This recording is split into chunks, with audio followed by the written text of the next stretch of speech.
Assalamualaikum warahmatullahi wabarakatuh. Semoga saya dan Anda semua selalu diberikan kesehatan ya teman-teman. Amin ya robbal alamin. Baik teman-teman, yang kita ulas dalam video kali ini yaitu tentang strategi menghadapi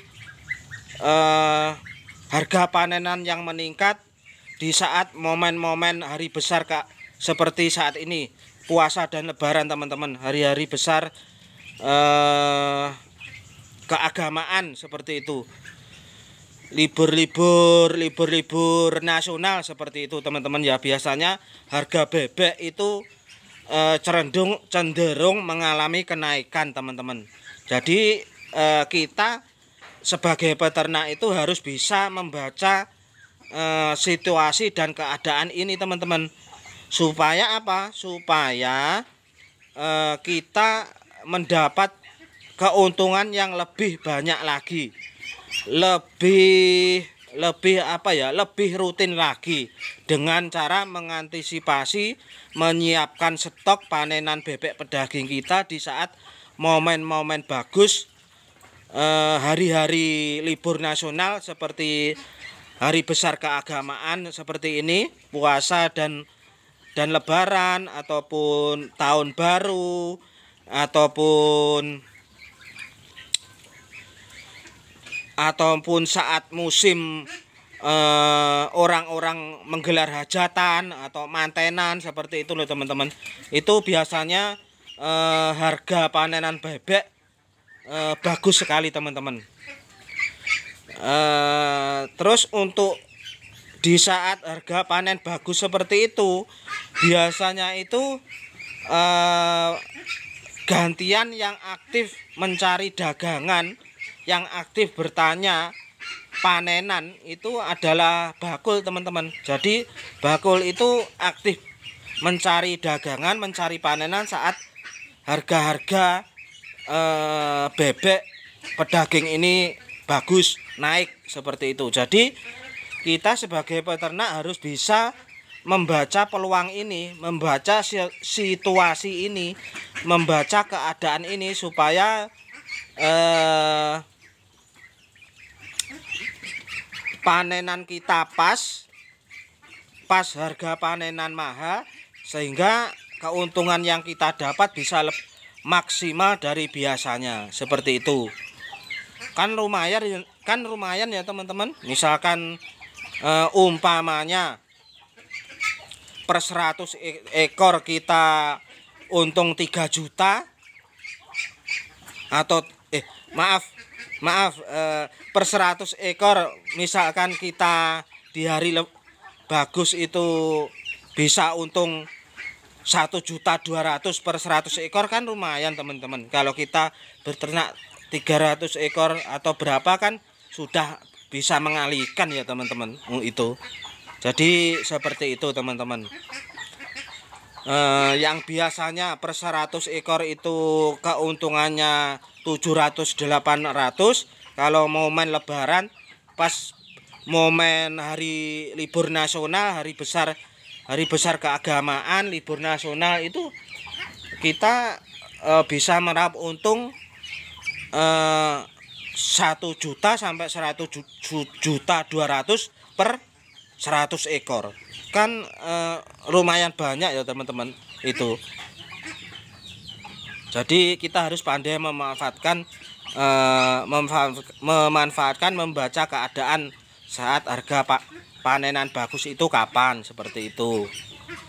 Misalkan ambil contoh mau puasa dan lebaran, itu kan biasanya harga panenan itu kan bagus teman-teman. Menjelang puasa itu sudah tanda-tanda bagus itu.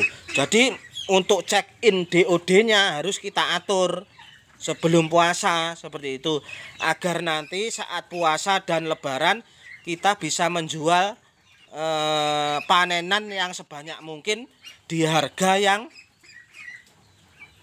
bagus, yang di harga yang naik seperti itu. Otomatis kan itu jadi semangat tersendiri buat kita peternak untuk melakukan lebih bersemangat lagi dalam beternak, kan seperti itu teman-teman. Misalkan di hari biasa kita untung 800 atau 700, di momen puasa dan lebaran atau tahun baru misalnya kita bisa untung 1 juta sampai 1.200.000 per 100 ekor, kan cukup besar itu angka keuntungan seperti itu teman-teman ya. Jadi harus tahu itu, seperti yang saya bilang awal tadi.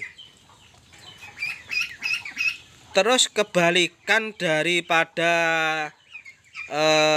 saat harga panenan mahal, kalau saat harga panenan murah atau istilahnya panenan itu banjir, banyak yang panen sementara serapan pasarnya menurun, itu gantian teman-teman, gantian peternaknya yang aktif menawarkan barang dagangannya ke bakul-bakul, ke pengepul-ngepul bebek, ataupun bisa dijual ke pasar sendiri. Itu seperti itu biasanya yang terjadi siklus tahunan di peternakan bebek pedaging, itu seperti itu biasanya teman-teman. Jadi kita harus tahu lah kapan harga bebek mahal, kapan harga bebek murah, itu harus bisa membaca keadaan itu. Maka dari itu saya sering sekali bilang bahwa menjaga silaturahmi, menjaga komunikasi, menjaga persaudaraan, menjaga hubungan baik antara peternak dengan bakul itu sangat diperlukan sekali dalam berwirausaha ternak bebek ini, pedaging ini ya teman-teman. Karena kita saling membutuhkan dengan bakul, begitu. Jadi hal yang saya sebutkan tadi wajib kita pupuk sebaik mungkin dengan bakul dan peternak, seperti itu. Bagaimana cara menjaga hubungan baik, menjaga hubungan silaturahmi dengan bakul, itu saya ulas dalam video terpisah. Nanti kalau saya diulas di sini, videonya terlalu panjang teman-teman, bosan nanti mendengarkan. Pak, cerita kok tidak selesai seperti itu, cerita katanya teman-teman. Jadi begitu, kita bagaimana caranya membina hubungan baik antara peternak dan bakul ini kita ulas dalam video yang selanjutnya, seperti itu teman-teman ya. Jadi ini gambaran singkat, video singkat tentang informasi yang dapat saya berikan untuk peternak bebek pedaging yang pemula khususnya. Untuk yang peternak senior tentunya sudah apa di luar kepala akan situasi seperti ini, keadaan seperti ini. Jadi bisa menangkap, bisa memanfaatkan peluang pasar ini untuk yang sudah lama beternak. Tapi untuk yang baru pemula harus mulai belajar membaca keadaan pasar seperti ini. Tidak bermaksud untuk menggurui atau mengajari, namun ini saya apa ya teman-teman, saya sharingkan untuk teman-teman semua pengalaman saya, supaya sedikit banyak bisa membantu ternak tentang berbisnis beternak bebek pedaging ini, tentang berbisnis berwirausaha ternak bebek pedaging ini.